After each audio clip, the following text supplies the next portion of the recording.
Salve, salve! Tudo bem? Tudo ótimo? Bom, nós vamos agora começar um novo ponto no nosso edital. Vamos estudar improbidade administrativa. E falando de improbidade, nós temos primeiro que dominar assuntos introdutórios, assuntos básicos, mas que caem em prova, tá? E depois, aí sim, nós vamos caminhar para a parte mais pesada da improbidade. Então, na aula de hoje, vamos falar dessa parte introdutória. Olha aqui. A base constitucional da improbidade qual é? É o artigo 37, parágrafo 4º da Constituição Federal. Vamos lá então no 37, parágrafo 4º, porque é o fundamento, é a base constitucional. Veja comigo lá. Os atos de improbidade administrativa importarão suspensão dos direitos políticos, primeira sanção, perda da função pública, segunda sanção, indisponibilidade dos bens e o ressarcimento ao erário, na forma e gradação, como se fosse uma intensidade, previstas em lei, sem prejuízo da ação penal cabível. Então, o ato de improbidade ainda pode resultar numa ação penal. A base, o fundamento constitucional da improbidade é esse artigo 37, parágrafo 4º. O nosso tema passado, responsabilidade civil do Estado, o grande fundamento é o 37, parágrafo 6º, e no finalzinho, lá na dupla garantia, estudamos o 37, parágrafo 5º, ambos da Constituição. Você tem que saber estes dois pontos. Não dá para passar batido. Bacana. Aí o que você vai imaginar? A natureza jurídica. Por quê? Um ato de improbidade, ele permite uma sanção civil, uma sanção penal e uma sanção administrativa, podendo inclusive acumular as três. Aí eu lhe pergunto, qual é a natureza jurídica da ação de improbidade administrativa? Já que ela reflete tantas esferas sancionatórias, como é que eu trabalho com a sua natureza jurídica? É fácil.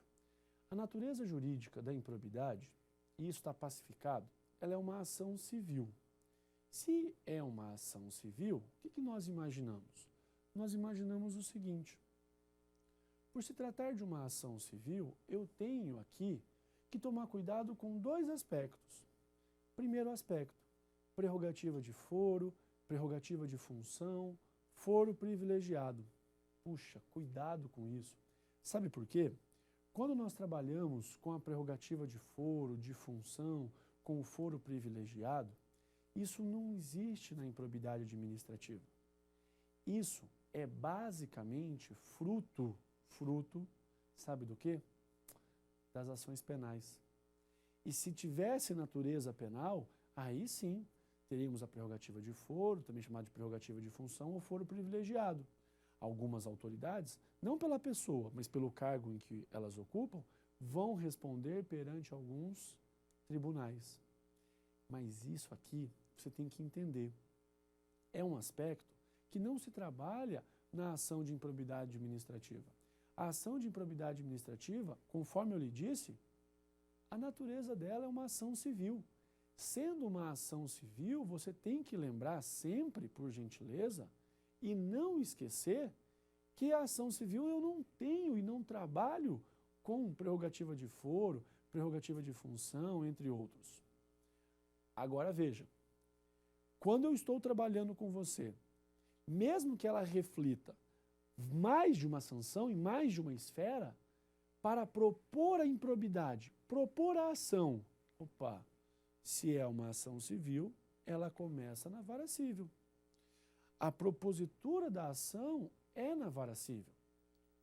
Agora, outro aspecto muito importante, você já sabe, falei da ação de improbidade, a natureza dela é civil, e eu não aplico prerrogativa de foro, não aplico prerrogativa de função, não falo de foro privilegiado. Seria para as ações com natureza penal, processual penal. Aqui isso não existe e está pacificado. O outro aspecto, qual é? Ela inicia em qual nível, em qual grau de jurisdição? Pensa, tratando-se de uma ação civil, eu vou ingressar com essa ação, vou propor a ação em primeiro grau. Então ela começa lá com o juiz singular, lá em primeiro grau de jurisdição. Fácil, sem problemas. Agora, cuidado. Você já sabe a natureza, você já sabe a base constitucional, você sabe a natureza jurídica, e eu preciso que você também, e também já sabe, já resolvemos, a questão de prerrogativa de foro e prerrogativa de função. Cuidado, sabe por quê? Porque eu tenho o princípio da moralidade.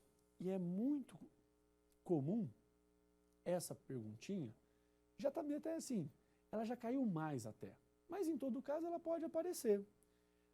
Qualquer ofensa a um princípio da administração pública, esteja ele no LIMP, lá no artigo 2º da 9784, no LIMP, na Constituição Federal, ou no artigo 2º da 9784, os demais princípios infraconstitucionais, qualquer ofensa a um princípio pode materializar a improbidade administrativa. Pode, sem sombra de dúvida.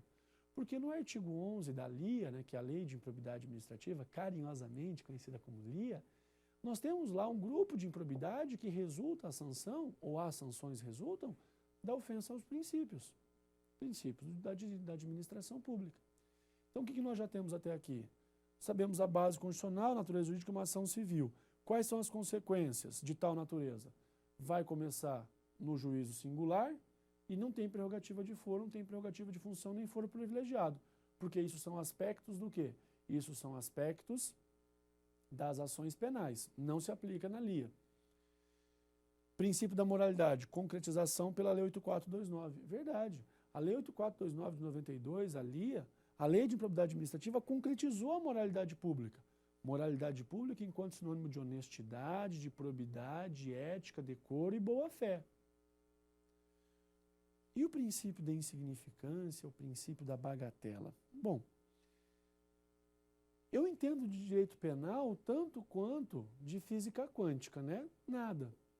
Um pouquinho que eu preciso entender é só para o direito administrativo. Não vou aqui lhe passar nada de direito penal, imagina, nem tenho competência para isso.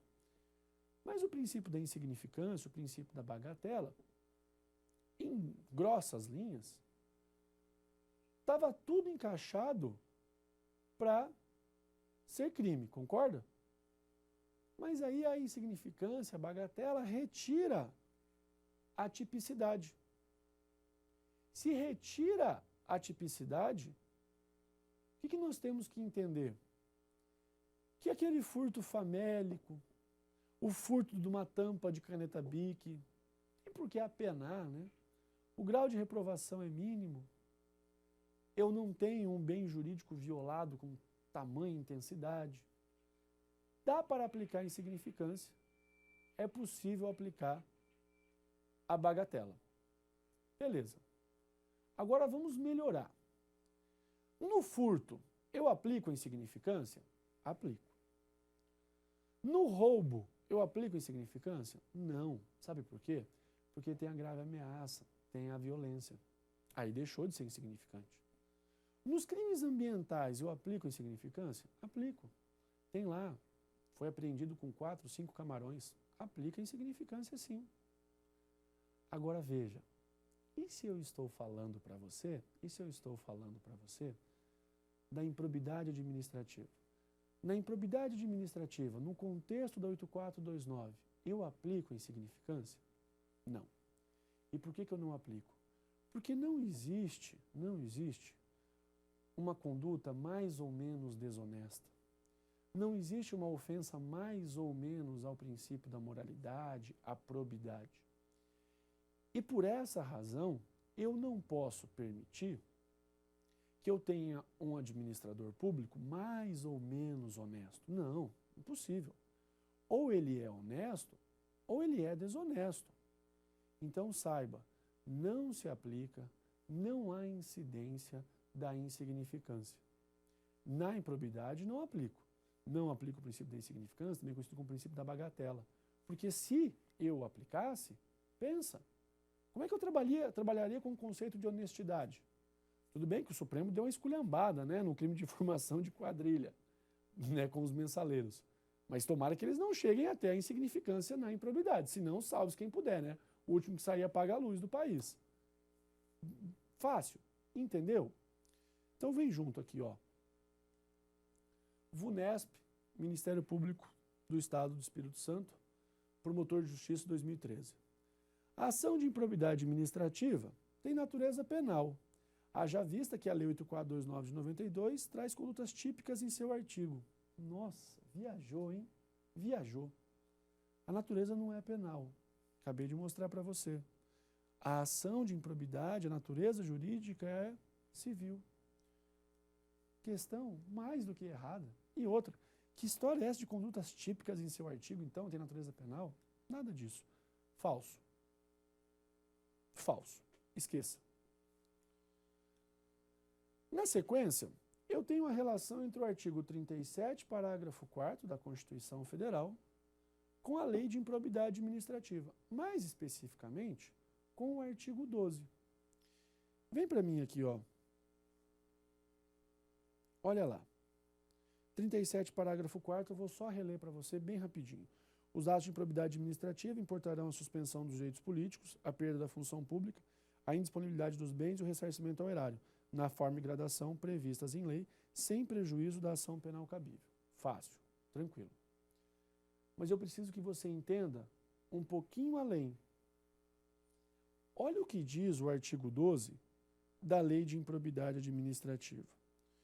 Não há, no resumo, uma correspondência sancionatória. E aí surge uma pergunta. Então, lá na Lei 8429, no artigo 12, diz assim, ó, independentemente das sanções penais cíveis e administrativas previstas na legislação específica, está o responsável pelo ato de improbidade sujeito às seguintes combinações, que podem ser aplicadas isoladas ou cumulativamente, de acordo com a gravidade do fato. Perda dos bens e valores acrescidos ilicitamente ao patrimônio, ressarcimento integral do dano, perda de função, suspensão dos direitos políticos de 8 a 10 anos, pelo inciso 1º do artigo 12, pagamento de multa civil até 3 vezes o valor do acréscimo patrimonial, proibição de contratar com o poder público receber benefícios. Percebeu que o artigo 12 da Lei de Improbidade, ele traz sanções que não estão no rol do 37, parágrafo 4º? Assim, ó, dizendo com outras palavras, pode a Lei de Improbidade Administrativa, no seu artigo 12, inovar em sanções? Porque a base constitucional da Lei de Improbidade é o 37, parágrafo 4º. E no 37, parágrafo 4º, por exemplo, eu não falo aqui da multa civil. Eu falo apenas de suspensão dos direitos políticos, perda da função pública, indisponibilidade de bens e ressarcimento ao erário. Eu não falo da multa civil, eu não falo da impossibilidade de contratar com o poder público. E essa é a questão, é bem simples, a pergunta é essa. Enquanto o artigo 12, no seu inciso 1º, 2º e 3º, eu li só o inciso 1º, trouxe sanções a mais, eu quero saber, poxa, será que eu posso pegar o 37, parágrafo 4º e aplicar só o que está aqui, e aí eu vou excluir o artigo 12, naquilo que for contrário, ou será que eu vou permitir essa inovação? Em outras palavras, qual é a relação existente entre o 37, parágrafo 4º e o artigo 12 da LIA? É uma relação de inclusão ou é uma relação de exclusão? A relação é de inclusão, a relação é de soma. O 37, parágrafo 4º e o artigo 12 da LIA, eles se incluem, eles vão se somar.